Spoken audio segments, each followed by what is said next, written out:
हर हर महादेव। श्री शिवाय नमस्तुभ्यम। मैं हूँ ज्योति और आपका अपने चैनल शिव जी के उपाय में स्वागत है। आइए आज के वीडियो में हम देखेंगे जया पार्वती का व्रत कब रखा जाएगा। जया पार्वती व्रत का इतना अधिक महत्व क्यों है, इसकी पूजन विधि क्या है, यह व्रत कितने दिनों तक चलता है। जया पार्वती व्रत आषाढ़ मास के शुक्ल पक्ष की त्रयोदशी से जया पार्वती व्रत का आरंभ होता है और यह व्रत लगातार 5 दिनों तक चलता है। जया पार्वती व्रत को विजया व्रत भी कहा जाता है। यह व्रत मुख्य रूप से गुजरात में मनाया जाता है। जया पार्वती का व्रत विवाहित और कुंवारी कन्याएं रखती हैं। जया पार्वती व्रत में माता पार्वती और शिव जी की पूजा की जाती है। यह व्रत वैसे तो बहुत ही कठिन होता है, लेकिन यदि आप सच्चे दिल से करते हैं तो यह व्रत बहुत ही आसान हो जाता है और यह व्रत लगातार 5 दिनों तक चलता रहता है। सभी विवाहित महिलाएं अपने वैवाहिक जीवन को सुखमय बनाने के लिए जया पार्वती व्रत करती हैं और कुंवारी कन्या अच्छे वर की प्राप्ति के लिए पूरी श्रद्धा के साथ जया पार्वती का व्रत करती हैं। इस बार जया पार्वती का व्रत 8 जुलाई 2025 दिन मंगलवार से शुरू हो रहा है और 13 जुलाई 2025 दिन रविवार तक को यह व्रत समाप्त होगा। आइए अब देख लेते हैं जया पार्वती व्रत का इतना अधिक महत्व क्यों है। पौराणिक मान्यताओं के अनुसार जया पार्वती व्रत को करने से सुहागिन महिलाओं को अखंड सौभाग्य की प्राप्ति होती है। जया पार्वती व्रत का रहस्य भगवान विष्णु ने माता लक्ष्मी को बताया था। इस दिन कुंवारी कन्या और विवाहित महिलाएं बालू या रेत का हाथी बनाकर उस पर 5 तरह के फल, फूल और प्रसाद अर्पित करती हैं।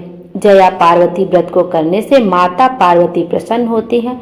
यह व्रत गणगौर, हरितालिका और मंगला गौरी व्रत के समान ही है। आइए अब जया पार्वती व्रत की पूजन विधि भी देख लेते हैं, जो कि बहुत ही सरल है। बहुत लोग तो बहुत अधिक विधि विधान से भी यह व्रत करते हैं, लेकिन जिसकी जितनी श्रद्धा हो, जिससे जितना बन सके, वो अपनी श्रद्धा और अपनी क्षमता के अनुसार भी कोई भी व्रत कर सकता है। जया पार्वती व्रत के दिन सूर्योदय से पूर्व जागकर आप जो डेली के आपके नित्य क्रियाएं हैं उससे निवृत्त होने के पश्चात स्नान वगैरह कर लें। उसके बाद स्वच्छ वस्त्र धारण करें। उसके बाद आप पूजन की तैयारी करें। जया पार्वती व्रत का अपने मन में संकल्प ले लें।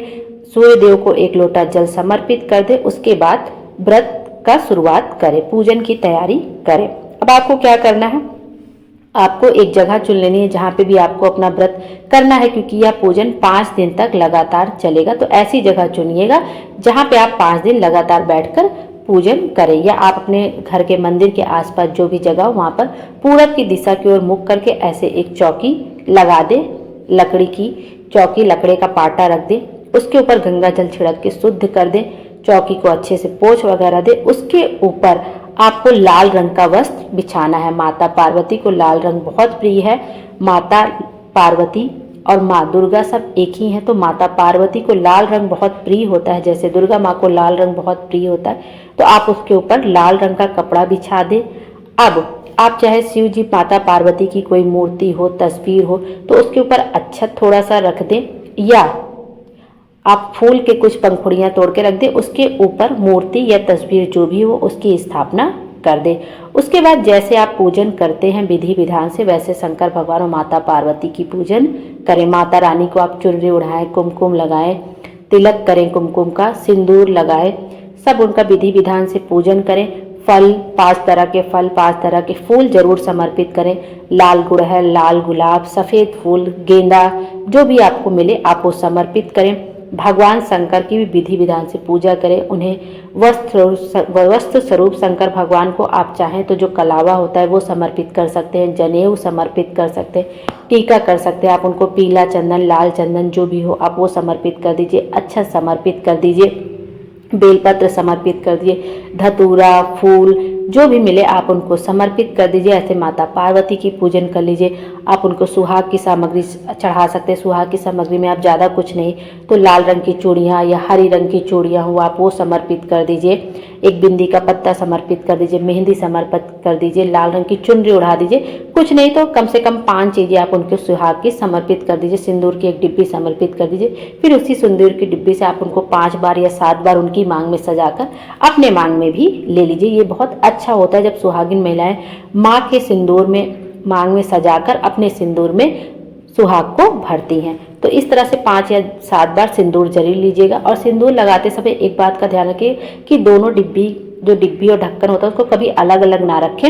आप अपने सर पे पल्ला रख के आपका जो आंचल होता है उस पर डिब्बी रखें और उसी एक हाथ से दूसरी डिब्बी का ढक्कन भी पकड़े रहें। फिर उसी उंगली से जो आपकी रिंग फिंगर होती है उससे माँ के मांग में सजाएं। 5 बार सजा के फिर 2 बार उसी को अपने मांग में भर लें। इस तरह से सुहाग लिया जाता है।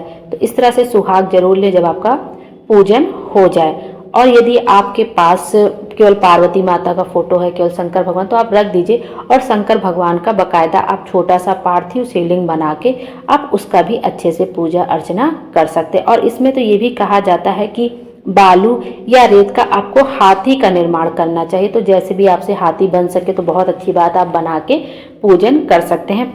और उसके बाद जब हो जाए पूजन हो जाए तो आपको जया, और इसमें क्या कहते हैं कि जो भी चीज़ आपके पास सामग्री हो आपको सब चढ़ाना चाहिए। ऋतुफल चढ़ाना चाहिए, नारियल चढ़ाना चाहिए। उसके बाद भगवान शंकर और माता पार्वती की पूजा कर लें, धूप बत्ती वगैरह जला दें। उसके बाद जया पार्वती व्रत कथा को सुनना चाहिए। उसके बाद शंकर भगवान और माता पार्वती की आरती करनी चाहिए और उसके बाद हाथ जोड़ के अपनी भूल चूक क्षमा मांग लें। क्योंकि हम चाहे जितने विधि विधान से पूजा करें लेकिन हमको सब कुछ याद रह ही नहीं सकता, कुछ ना कुछ भूल जाते हैं। तो क्षमा प्रार्थना जरूर करना चाहिए। और यदि आपने बालू या रेत के हाथी का निर्माण करके पूजन किया है तो रात्रि जागरण के पश्चात आपको सुबह स्नान करने के बाद उसे किसी नदी या तालाब में विसर्जित कर देना चाहिए। इस तरह से आपको जया पार्वती व्रत का पूजन करना चाहिए और यह व्रत पूरे 5 दिन तक चलता है। व्रत के भोजन में कहते हैं कि नमक पूर्ण रूप से वर्जित होता है। आपको नमक बिल्कुल भी भूल से भी सेवन नहीं करना चाहिए। ना आप सादा नमक सेवन कर सकते हैं, ना कि फलहार वाला जो सेंधा नमक होता है, ना ही आप उसका सेवन कर सकते। इसमें गेहूं का आटा और किसी भी प्रकार की सब्जियों का सेवन करना भी मना होता है। इस व्रत में आप फल फूल, दही, जूस या दूध से बनी मिठाइयों का सेवन कर सकते हैं। व्रत के अंतिम दिन आप मंदिर में पूजा करने के पश्चात नमक और गेहूं के आटे से बनी रोटी या पूरी का सेवन करके व्रत का उद्यापन कर सकते हैं। उसके बाद जया पार्वती व्रत कथा का श्रवण करना चाहिए। आइए अब जया पार्वती व्रत कथा का श्रवण भी कर लेते हैं। प्राचीन काल में एक ब्राह्मण परिवार था जिसमें पति और पत्नी रहते थे। यह दोनों ही ब्राह्मण पति पत्नी बहुत ही धार्मिक और संस्कारशील थे। इनके पास धन संपत्ति की कोई कमी नहीं थी, पर इन्हें कोई भी संतान नहीं थी। यह दोनों पति पत्नी संतान प्राप्ति के लिए हमेशा भगवान शिव की पूजा किया करते थे। ब्राह्मण पति पत्नी की पूजा से प्रसन्न होकर एक दिन भगवान शिव ने इन्हें दर्शन दिया और बोले कि निकट ही जंगल में मेरी एक मूर्ति विराजमान है जिसकी कभी कोई पूजा नहीं करता है। तुम दोनों जाकर मेरी उस मूर्ति की पूजा करो। भगवान शिव की बात सुनने के पश्चात ब्राह्मण जंगल में गया और वहां उसे शिव जी की मूर्ति मिली। भगवान शिव जी की मूर्ति को साफ करने के लिए वह पानी खोजने लगा। रास्ते में ब्राह्मण को एक सांप ने काट लिया जिसकी वजह से वह बेहोश हो गया। जब बहुत समय बीत गया तब ब्राह्मण के वापस न लौटने की वजह से ब्राह्मण की पत्नी चिंताग्रस्त हो गई। वह अपने पति को तलाश करने के लिए जंगल में चली गई और उनकी मूर्ति के पास बैठकर भगवान शिव की तपस्या करने लगी।